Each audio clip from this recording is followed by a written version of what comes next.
Sapa supremo Mayawati द्वारा अंबेडकर नगर जनपद की अंबेडकर नगर लोकसभा सीट पर वोटों के गुणागणित और समीकरण का ख्याल रखते हुए बसपा ने हाजी कमर हयात को प्रत्याशी बनाया है। 1995 में बीएसपी ज्वाइन करने के बाद से अब तक विभिन्न पदों पर रहे हाजी कमर हयात अंसारी ने 2002 में बीएसपी के ही टिकट पर जलालपुर विधानसभा का चुनाव लड़ा था। 2006 से 2011 तक नगर पालिका परिषद जलालपुर के अध्यक्ष रहे। 2017 के विधानसभा चुनाव में बसपा अल्पसंख्यक समाज के अयोध्या मंडल कोऑर्डिनेटर भी बनाए गए। भरी पूरी राजनीतिक पृष्ठभूमि से आने वाले हाजी कमर हयात अंसारी से स्ट्रीट बज ने आमने सामने बात की। चुनावी माहौल, मुद्दों, समस्याओं, आरोपों और राजनीति को लेकर बसपा प्रत्याशी ने क्या कहा, आइए हम आपको सुनवाते हैं कि प्रमुख मुद्दे क्या हैं इस बार के चुनाव में। देखिए, हमको बहन कुमारी मायावती जी ने बहुजन समाज पार्टी से अपना प्रत्याशी बनाया है और मैं ख़ास तरीके से मुस्लिम समाज के बुनकर बिरादरी से आता हूँ।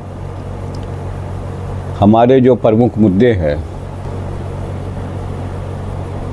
हमारे जो लोकसभा क्षेत्र है उस लोकसभा क्षेत्र का समुचित विकास, आपसी भाईचारा और सभी सर्व समाज को सम्मान दिलाना और इसके साथ साथ जो है ज़िले में जो भी बहन कुमारी मायावती जी द्वारा जो योजनाएं लागू की गई थीं, जो ज़िले का विकास हुआ था और जैसे महामाया मेडिकल कॉलेज और सब तमाम चीज़ें जो बहन जी ने बनाया है, उस चीज़ को और आगे बढ़ाने के लिए मैं हर संभव कोशिश करूंगा ताकि लोगों को हर तरीके की आसानी हो। सर, विकास का कुछ रोड मैप भी है आपके पास क्या?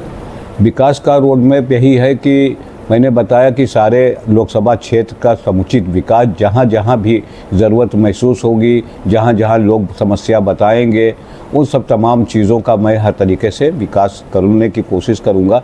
इसके साथ साथ मतलब ये है कि जहाँ जहाँ आपके जो कॉलेजों की सुविधा नहीं है वहाँ कॉलेजों की सुविधा की जाएगी और भी बहुत सी ऐसी चीज़ें हैं और बहुत सी ऐसी योजनाएं हैं जो जनहित की योजनाएं हैं। उन योजनाओं को सरकार के माध्यम से यहाँ लाने की हर संभव कोशिश की जाएगी ताकि जनता को सही तरीके से उसका लाभ मिल सके।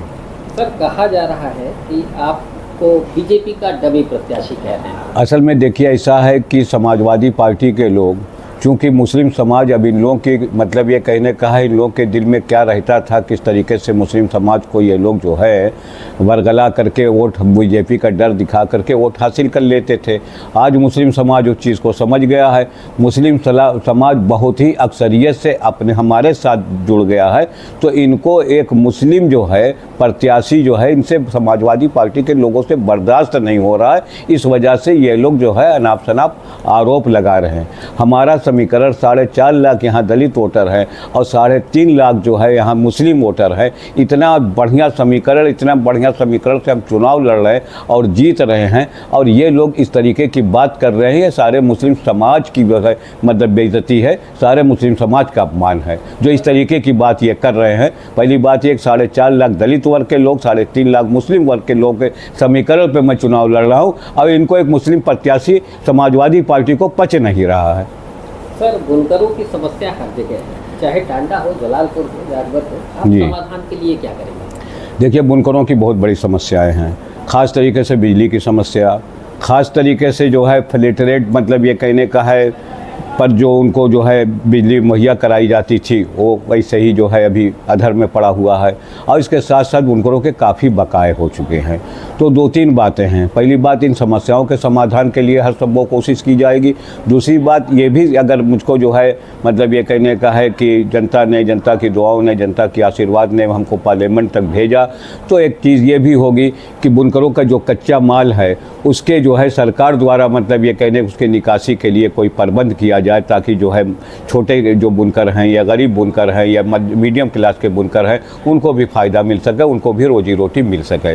तो ये जो है बुनकरों की ख़ास तरीके से समस्याएं हैं जिसको दूर करने की कोशिश की जाएगी। हालांकि समाजवादी पार्टी ने बुनकर की जो लीडरशिप थी वो अम्बेडकर नगर से ख़त्म कर दी। आज़िमुल हक पहलवान बुनकर समाज से ये आपके विधायक हुआ करते थे, उनकी जगह पे वो ख़त्म कर दिया गया। आपके अहमद हसन साहब जो समाजवादी पार्टी के मुलायम सिंह जी के साथ फाउंडर थे एक तरीके से, वो बुनकर समाज से थे। उनके निधन के बाद उसमें भी किसी को न उस समाज के किसी आदमी को उस जगह पे पहुंचाया गया, न उनके परिवार के किसी आदमी को पहुंचाया गया। तो समाजवादी पार्टी ने तो बुनकर लीडरशिप ही अम्बेडकर नगर लोकसभा क्षेत्र से ख़त्म कर दी। आज इनके मुखिया जो है बुनकरों की बात करते हैं। एक तरफ बुनकरों की लीडरशिप ख़त्म कर दिया और दूसरी तरफ जब देख रहे हैं कि ये कहने का है कि बहुजन समाज पार्टी ने मुस्लिम समाज के सम्मान में, बुनकर समाज के सम्मान में मुस्लिम और बुनकर प्रत्याशी दिया है, तब इनको बुनकरों की याद आ रही है। इन्होंने कहीं ये 4 टिकट जो पूरे लोकसभा में दिया है, इन्होंने जो है आपके जो है मुस्लिम समाज को, उसमें कई ठो बुनकर है, जब पूछ लीजिए।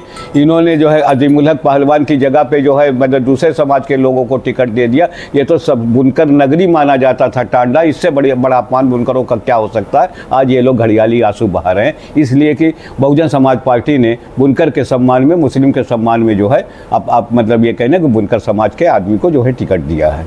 सो जनता ये सारी बातें जान चुकी है, अभी किसी इनके बहकावे में आने वाली नहीं है। सपा का कहना है संविधान पर हमला, हाँ, संविधान बचा। हाँ। क्या कहते हैं? देखिए, सबसे बड़ी बात यह है, इस पार्टी के शासन काल में भारत के संविधान के निर्माता बाबा साहब डॉक्टर भीमराव अंबेडकर के नाम से बने हुए ज़िले को ही समाप्त कर दिया था। वो संविधान बचाने की बात कर रहा है, जिन्होंने ये कहने का है दलितों के आरक्षण प्रमोशन के लिए जो है पेश हुए आरक्षण के बिल को पार्लियामेंट के अंदर फड़वाया था, वो संविधान बचाने की बात कर रहा है। जिन्होंने जो है गरीब दलित समाज के लोगों को जो ये कहने का है ठेकेदारी में जो है आरक्षण देने की बात प्राविधान बहन जी ने रखा था, उसको समाप्त कर दिया था, वो संविधान बचाने की बात कर रहा है। ये सारी चीज़ें संविधान के अंतर्गत नहीं थी। सब जनता समझ रही, हर चीज़ को समझ रही। इनका संविधान बचाओ का नारा खोखला है और संविधान बहुत मजबूत है। बाबा साहब का लिखा हुआ संविधान को कोई नहीं बदल सकता। इनके पास कोई मुद्दा नहीं है, ये लोगों को जाकर के वर्गलाते हैं। सर, शपथ पत्र में 2 मुकदमे दर्ज हैं जी। एक में तो मेरा FIR लग चुका है और एक अभी 4 महीने के चुनाव के दौरान जो है ये कहने का है कि आचार संहिता का उल्लंघन में, जबकि ऐसा था नहीं, लेकिन अब भाई मुकदमा दर्ज कर दिया गया है तो है। एक अंतिम सवाल, हाँ, कि कमर हयात, बकौल कमर हयात, क्या कहेंगे लोगों से अगर आप सांसद बनते हैं तो? एक शब्द। जैसा कि आप जान रहे हैं, मैं नगर पालिका का जो है चेयरमैन रहा हूँ कई बार, और नगर पालिका का ये कहने का जो मैंने प्रतिनिधित्व किया है, उसमें हमेशा मैंने सर्व समाज का काम किया है, सर्व समाज को सम्मान दिया है, सर्व समाज को लेकर के मैं चला हूँ। तो मैं लोकसभा के अपने जो क्षेत्र हैं उस क्षेत्र की सम्मानित जनता से अपील करता हूं कि अगर आपका आशीर्वाद मुझे मिला तो मैं आपको कहीं मायूस नहीं करूंगा। मैं हर तरीके से हर संभव विकास का काम करूंगा और सर्व समाज का ये कहने के मान सम्मान स्वाभिमान की हर तरीके से रक्षा करूंगा। और जो ज़िले का विकास बहन कुमारी माती जी ने किया, और जो अब ये आपके सबसे बड़ी बात ये है, ये जो है मेडिकल कॉलेज, जो PG कॉलेज उन्होंने महामाया PG कॉलेज जो उन्होंने दिया, और उसको जो है उससे लोगों की बड़ी उम्मीदें हैं। काफ़ी लोग उससे जो है ये कई लाभान्वित हो रहे हैं। उसमें बहुत सी कमियां हैं, उसमें मशीनों की कमियां हैं और सब तमाम चीज़ों की कमियां, जिसको समाजवादी पार्टी के शासनकाल में यहाँ से हटा करके आजमगढ़ में भेज दिया गया था। उन तमाम चीज़ों को पुनः जो है उसको वापस ला करके जो है उसका और जो है मजबूती से उसका विकास किया जाएगा, ताकि जनता को उसका लाभ हर तरीके से मिल सके। तो मैं सम्मानित जनता से, अपने लोकसभा से ये अपील करता हूं कि बगैर भेदभाव के हर तरीके से आप मुझको साथ दीजिएगा। मैं कैसा हूं, अच्छा बुरा हूं, सबके सामने हूं। मुझको मेरे बारे में सब लोग सब कुछ जानते हैं। तो मैं यही मेरी अपील है कि एक बार सबको मौका आपने दिया है, एक बार अगर हमको मौका देंगे तो मैं आपकी इच्छाओं पर पूरी तरीके से खरा उतरने की कोशिश करूँगा। धन्यवाद।